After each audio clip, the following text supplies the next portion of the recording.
Artinya orang kalau menjadi Muslim yang kafah, itu otomatis dia akan menjadi Pancasilais. Dan ketika orang menjadi Pancasilais, itu tidak akan terganggu posisi keislamannya. Ya. Karena dia saling mengisi. Pancasila tidak pernah rejected dengan nilai-nilai keislaman. Sama sekali. Kompatibel. Tapi kata kuncinya adalah Nabi itu bersedia hidup di dalam sebuah masyarakat yang multikultural, multi agama, heterogen, tidak kemudian menafikan mereka, menyingkirkan mereka. Nah, Madinah. Artinya Piagam Madinah itu malah hadir saat Islam sudah sangat kuat di Madinah, dan hadir untuk menjadi pengayom, ya, menjadi pendamai. ya.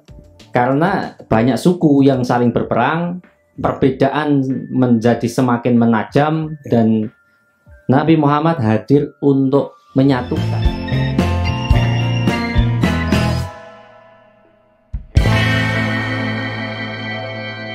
Assalamualaikum warahmatullahi wabarakatuh. Kembali lagi bersama saya Hendra Triardianto, masih bersama saya di KPK Podcast. Hari ini adalah episode ketiga dari KPK Podcast.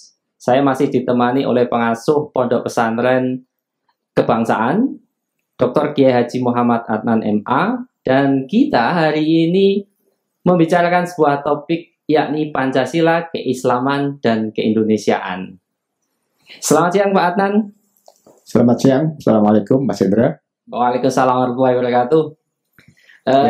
Hari ini kita akan membicarakan tentang Pancasila, tentang keindonesiaan, tentang keislaman. Saya akan memulainya dengan langsung to the point. Saya ingin Pak Adnan berkomentar terhadap sebuah postingan seseorang yang sangat terkenal secara publik, dulu tokoh Hizbut Tahrir, dan saya minta komentarnya Pak Adnan terkait dengan postingan ini. Jadi saya langsung ngajak pembicaraan langsung naik ini. Bisa ditampilkan postingannya? Ya, ini Felix Xiao, sangat terkenal di sosial media. Membela nasionalisme, nggak ada dalilnya, nggak ada panduannya. Membela Islam, jelas pahalanya, jelas contoh tauladannya. Saya ingin Pak Adnan berkomentar tentang ini. Kira-kira membela tanah air itu apakah memang tidak ada dasarnya? Ini saya terus terang baru ini membaca. Ya, ini postingan lama Pak sebenarnya. Ya, artinya saya baru membaca ini. Ini secara metodologis dia membandingkan dua konsep yang tidak comparable. Di satu sisi dia menyebut nasionalisme, kemudian dia membandingkan dengan Islam. Itu sudah tidak comparable. Oke, tidak bisa dibandingkan. Kalau mau membandingkan nasionalisme ya dengan isme yang lain. Karena Islam itu lebih dari sekedar sebuah isme. Karena di agama dan agama langit ada wahyu, ada kitab suci, dan seterusnya. Jadi ini nggak menarik untuk dikomentari karena dia nggak paham. Dia membandingkan sesuatu yang tidak sebanding, dan itu berarti nggak paham tentang metodologi. Iya. Artinya secara metodologi berpikir problematis. Ini falasi lah. Ya. Mengandung sesat pikir. Oke. Ya. Saya akan mencoba tetap berkutat di sini. Seandainya kemudian secara metodologis memang ini bermasalah, dan saya sepakat bahwa itu bermasalah. Saya ingin lebih mendalami, tetap berkaitan dengan ini. Apakah kemudian di dalam Islam membela tanah air itu tidak ada tuntunannya? Kalau dia mengatakan membela tanah air itu tidak ada tuntunannya, berarti dia ingin Indonesia tetap di dalam penjajahan Belanda.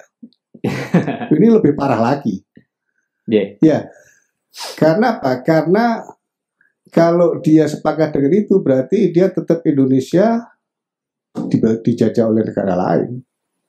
Nah, jadi begini, sebetulnya kecintaan kita kepada Indonesia itu karena keinginan kita untuk bisa melaksanakan ajaran agama kita secara maksimal. Dan Indonesia ini tidak hanya memberikan kesempatan kepada orang Islam, membela kepentingan-kepentingan Islam. Coba, mungkin saya pernah menyampaikan, tapi saya lupa di mana. Coba bandingkan berapa hari libur nasional milik umat Islam yang diakui di Indonesia? Banyak sekali. Banyak sekali.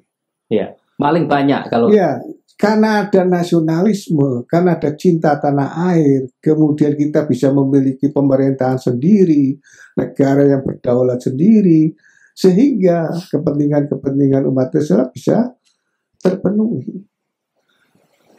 Mulai hari raya saja tidak hanya sehari liburnya, ada Idul Fitri, Idul Adha, ini sebentar lagi Idul Adha. Ya. Ya, saatnya orang makan daging kambing dan saatnya tensi pada naik tinggi. Ini biasanya kalau menjelang Idul Adha itu yang laris bukan hanya bumbunya untuk apotek juga. Ya, apotek juga laris untuk obat menurun tensi. Tetapi Maulid libur, Ya. Isra Mi'raj libur, ya, Nuzulul Quran libur. Nah, negara kita memang bukan negara Islam, tetapi Kiai Wahid Hasyim itu kemudian menawarkan sebuah solusi agar supaya kepentingan agama-agama yang itu terpenuhi, ada Kementerian Agama. Ya. Tidak semua negara punya Kementerian Agama. Tidak punya. Jadi saya kira kecintaan kita kepada tanah air kita itu sebagai wujud dari keinginan kita agar supaya bisa mempraktekkan ajaran agama dengan baik dan maksimal. Dan kita harus sadar, Indonesia ini kan tidak hanya didiami oleh orang Islam. Ya. Secara de facto, ketika Indonesia belum merdeka sampai dengan Indonesia merdeka. Maka ketika kemudian akan merdeka, dan jangan lupa, merdeka itu hasil perjuangan para pejuang yang mencintai tanah airnya. Ya.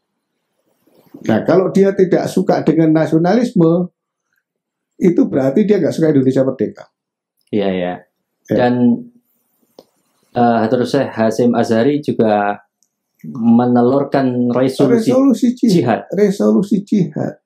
Orang Islam yang berada di dalam radius 85 km atau kurang lebih sama dengan radius Safir, itu hukumnya wajib. Ya, mempertahankan kedaulatan negara Republik Indonesia. Dan fisabilillah. Iya, karena jihad juga itu. Ya. Jihad yang sebenarnya ya jihad seperti itu. Ya. Nah, itu adalah bukti dari kecintaan kita kepada tanah air. Nah, kalau ada yang mengatakan tidak ada dalilnya, keliru lagi. Karena Nabi sering mengekspresikan kerinduan, kecintaan kepada Mekah yang ditinggalkan. Ketika beliau sudah berada di Madinah. Beliau mencintai Madinah. Iya. Tapi beliau lebih mencintai Mekah. Ya, kalau tidak salah saya pernah sekilas membaca di Bukhari Muslim ada hadis bagaimana Nabi mencintai Madinah sekaligus mencintai Mekah. Iya. Dan itu hadis asli. Yeah. Artinya jelas ada tuntunannya. Membela tanah air ada contoh dan ada dalilnya. Membela HTI nggak ada dalilnya malah. Apalagi membela Felixo, semakin nggak ada dalilnya. Iya. Oke, saya ingin minta pencerahan Pak Adnan. Apakah Pak Adnan bisa mengelaborasi? Seingat saya ada Piagam Madinah saat Nabi hijrah ke Madinah, dan piagam itu adalah kesepakatan bersama bagaimana hidup bersama. Pertanyaan saya adalah bagaimana Piagam Madinah ini bisa menjadi pemantik bagi, dalam tanda petik, ya, nasionalisme, mencintai hidup bersama, bersaudara dengan keragaman yang berbeda. Konsensus nasional para pendiri bangsa ini yang bisa menyelesaikan problem yang sangat pelik antara pilihan menjadikan Indonesia sebagai negara Islam dan Indonesia sebagai nation state. Jalan tengahnya adalah negara bukan negara agama, tapi bukan negara sekuler. Nah, muncullah Pancasila sebagai kanal, titik temu antara kepentingan negara yang menginginkan negara Islam dengan yang menginginkan negara sekuler. Piagam Madinah yang disebut dengan Mitsaqul Madinah atau Sahifah Al-Madinah itu sebetulnya posisi umat Islam saat itu sudah mayoritas, Mas Indra. Sudah mayoritas. Tapi Nabi menyadari Madinah tidak hanya didiami oleh mayoritas yang beragama Islam. Ada penduduk asli Madinah, yaitu suku Aus dan Khazraj, yang menjadi minoritas yang belum masuk Islam. Justru yang belum masuk Islam itu minoritas. Lalu ada Muhajirin dan Ansor yang sudah masuk Islam, mayoritas. Muhajirin, Ansor masuk Islam, mayoritas. Lalu suku Aus dan Khazraj yang belum masuk Islam. Lalu di sana ada suku Yahudi, ada 3 suku besar Yahudi, Bani Nadir, Qainuqa, dan satunya lagi saya lupa, Bani Nadir, Qainuqa, Khazraj. 3. Nah, itu dipertemukan oleh Kanjeng Nabi. Mereka itu berperang antar suku itu sudah ratusan tahun sebelum Nabi datang ke Madinah. Nabi menyadari potensi mereka kalau bersatu di dalam sebuah naungan kepemimpinan. Lalu diadakanlah perjanjian Madinah. Nah, perjanjian Madinah itu sebetulnya sebuah ekspresi kesantunan Nabi. Meskipun mayoritas tidak ingin menjadi diktator mayoritas. Kenapa? Karena hak-hak minoritas yang belum masuk Islam, bahkan Yahudi, itu diakomodir, dibela atau dijamin keamanannya. Bahkan dalam sejarah disebutkan sekretaris Nabi sempat mengangkat seorang Yahudi yang menjadi sekretaris di dalam perjanjian itu. Tapi karena ini dia melakukan pembelotan, pengkhianatan, kemudian Nabi mengangkat Zaid bin Thabit, sahabat Nabi. Tapi kata kuncinya adalah Nabi itu bersedia hidup di dalam sebuah masyarakat yang multikultural, multi agama, heterogen. Tidak kemudian menafikan mereka, menyingkirkan mereka. Nah, selama mereka masih mau bersama, berjuang, atau saling menghargai dan menghormati hak dan kewajiban masing-masing. Nah, saya menilai itu konsensus nasional yang dibangun oleh Nabi. Indonesia sama sebetulnya punya piagam Madinah berbentuk Pancasila itu. Jadi Pancasila itu piagam Madinah ala Indonesia sebetulnya. Menarik sekali ini. Pak Dan, saya satu pertanyaan lagi terkait dengan piagam Madinah. Artinya piagam Madinah itu malah hadir saat Islam sudah sangat kuat di Madinah, dan hadir untuk menjadi pengayom, menjadi pendamai. Karena banyak suku yang saling berperang, perbedaan menjadi semakin menajam, dan Nabi Muhammad hadir untuk menyatukan dalam satu. Jadi konsep dasarnya malah demikian ya Pak Anan. Nah, saya ingin lebih konkret lagi. Tadi kan saya mengatakan Pancasila itu piagam Madinah ala Indonesia. Titik temu dari semua kepentingan lintas agama yang ada saat itu. Coba perhatikan di dalam pembukaan Undang-Undang Dasar 45. Atas berkat rahmat Allah yang Maha Kuasa. Saya tidak yakin banyak orang yang mencermati masalah ini. Ada utusan dari Hindu, saya lupa namanya, yang mengusulkan supaya jangan kata Allah tapi Tuhan. Tapi akhirnya disepakati atas rahmat, atas berkat rahmat Allah yang Maha Kuasa. Kenapa kok tidak atas rahmat Allah Subhanahu wa Ta'ala?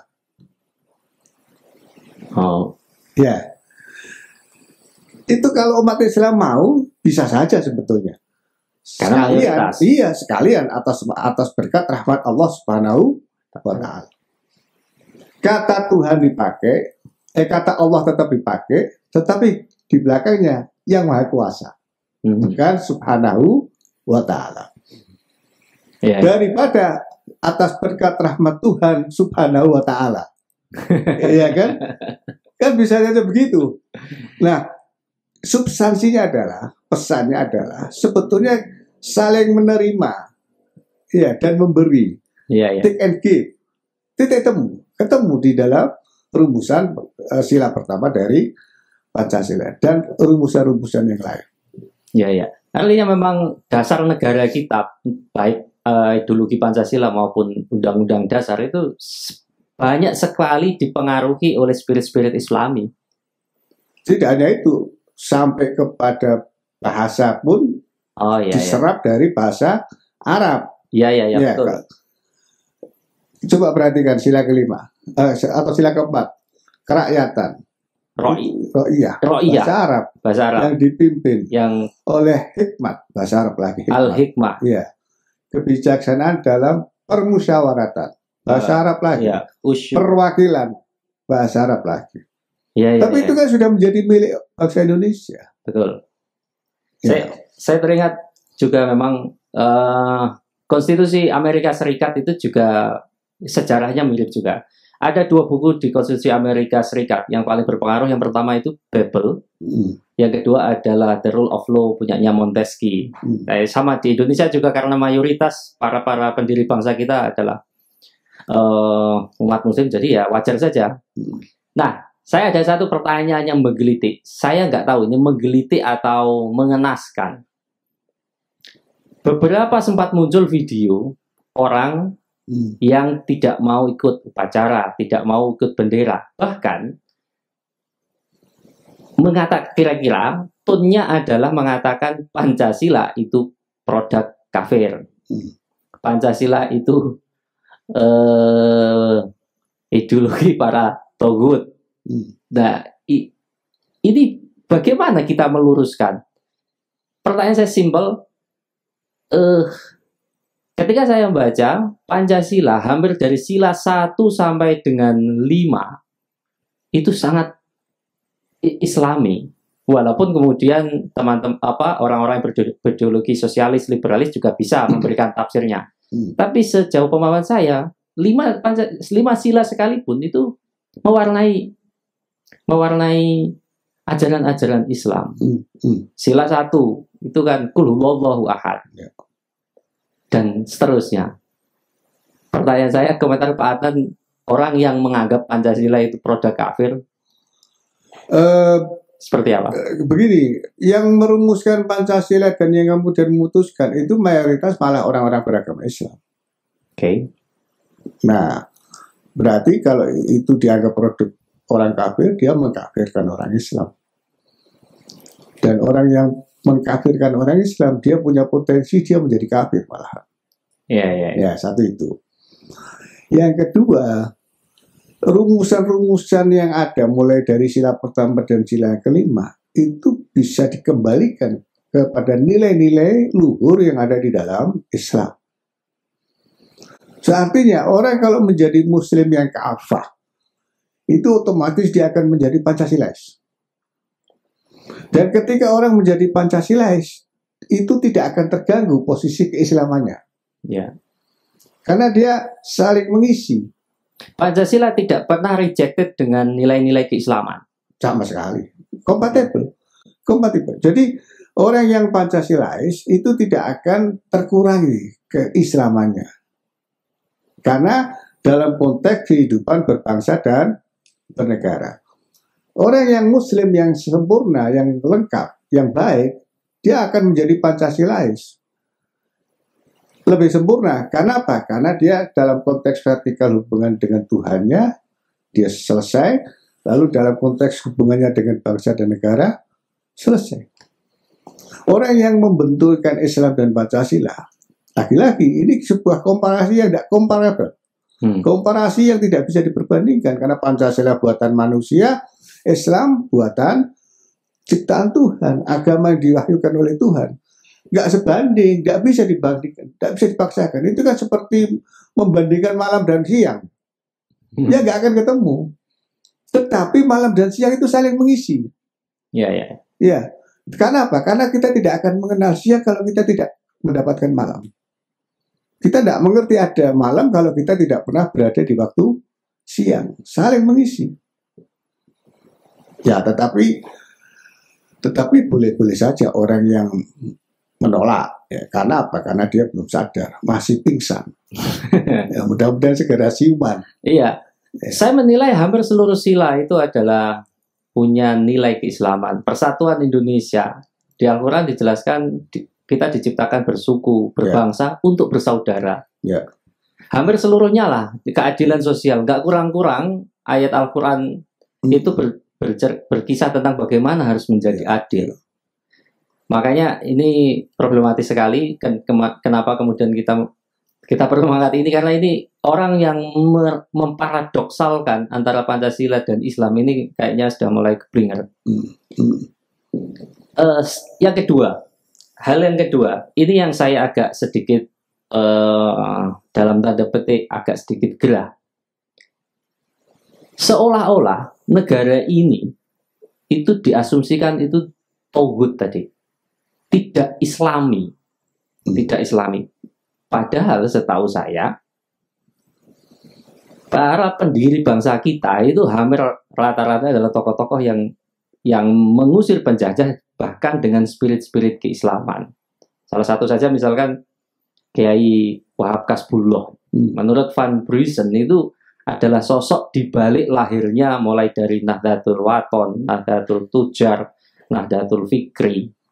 Di awal-awal kebangkitan nasional 1900-an.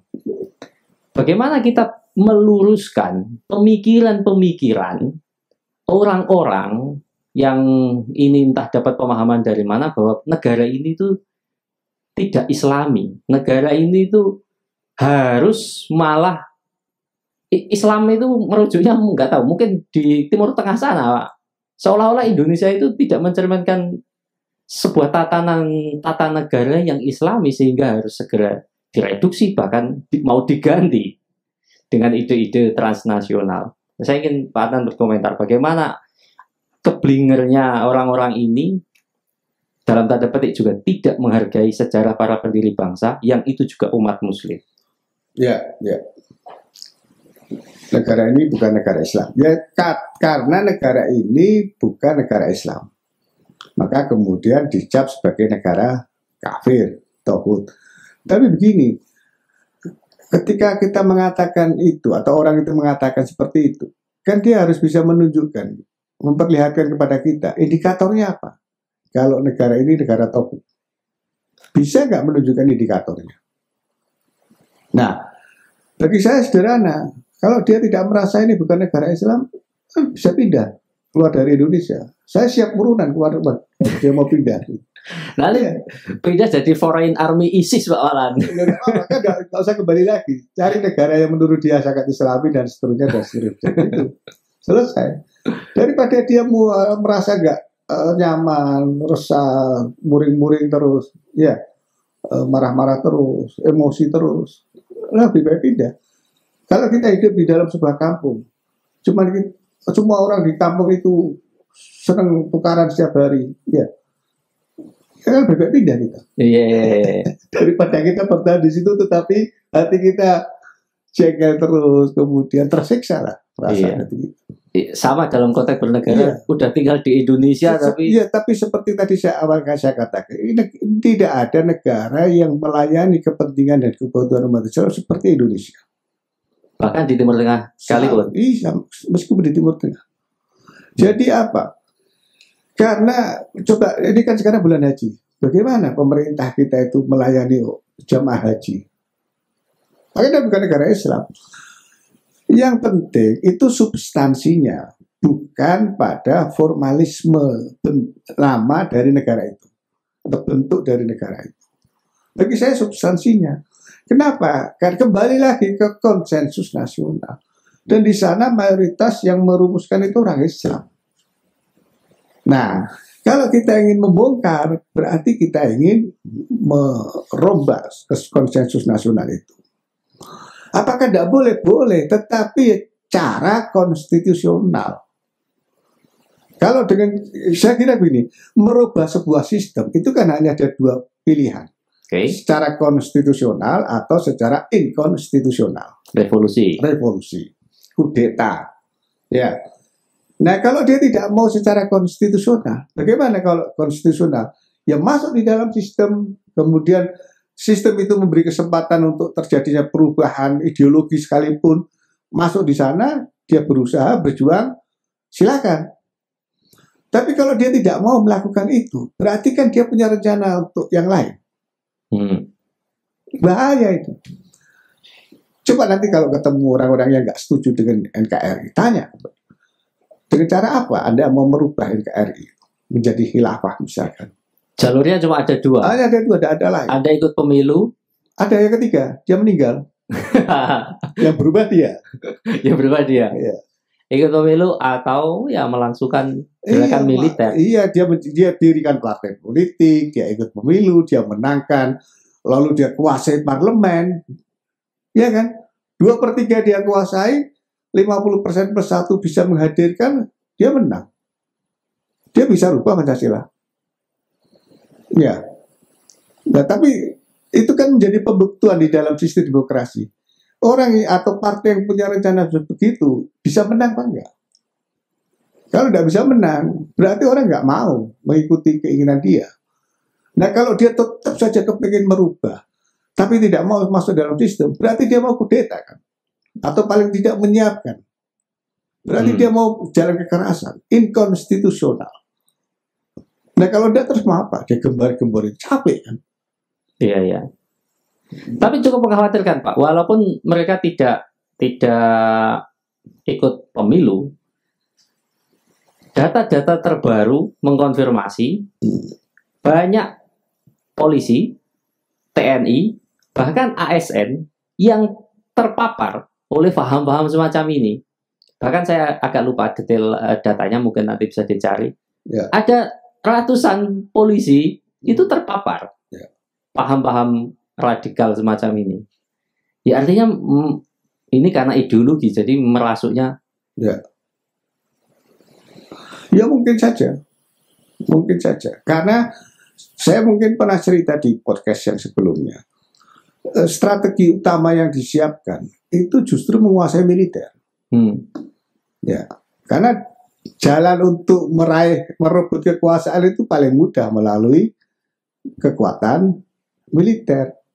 Nah, kalau ada ASN sampai terpapar, yaitu memang sebuah tragedi, tidak lagi ironi, tragedi ideologi. Karena dia harusnya dia sejalan dengan ideologi yang diakui dan dijadikan pedoman kita berbangsa. Kalau dia punya pilihan lain, itu ya dia disuruh milih. Iya, itu yang kadang kita agak miris itu. Kalau dia mau tetap jadi polisi, ya berarti harus ikut kebijakan-kebijakan negara. Ya, kalau dia mau tetap jadi ASN, ya harus ikut. Kalau tidak mau, ya dia harus keluar. Mestinya begitu. Kalau tidak, ya dikeluarkan. Iya, iya. Ya, karena itu akan mengganggu. Karena dia berada di dalam sistem, tetapi ingin merubah sistem. Penalu. Dan dia naik kapal, tapi dia melubangi kapal. Iya, iya. Gitu. Dengan harapan ketika kapal itu kemudian tenggelam, dia sudah bisa melompat ke kapal yang lain kan gitu. Nah ini problematis sekali. Hari ini kita terlalu serius ngomong. Mungkin karena cuaca yang agak panas ini. Ya, kita biasanya tapping malam ini. Kebetulan siang-siang mumpung para tukang tidak berhenti. Ya, saya ingin sedikit lebih ringan. Kita bicara tentang konsep. Dan konsep ini sangat dekat dengan Nahdien, ya, dengan kalangan Nahdien. Yakni konsep tentang ukhuwah Islamiyah, ukhuwah Watoniyah, dan ukhuwah Basyariyah, Insaniyah atau Basyariyah. Dan ini dicetuskan oleh ulama NU. Bagaimana Pak elaborasi tentang konsep ini sesungguhnya? Ya, ada sebuah hadis. Banyak orang yang nggak mengerti atau membaca hadis ini.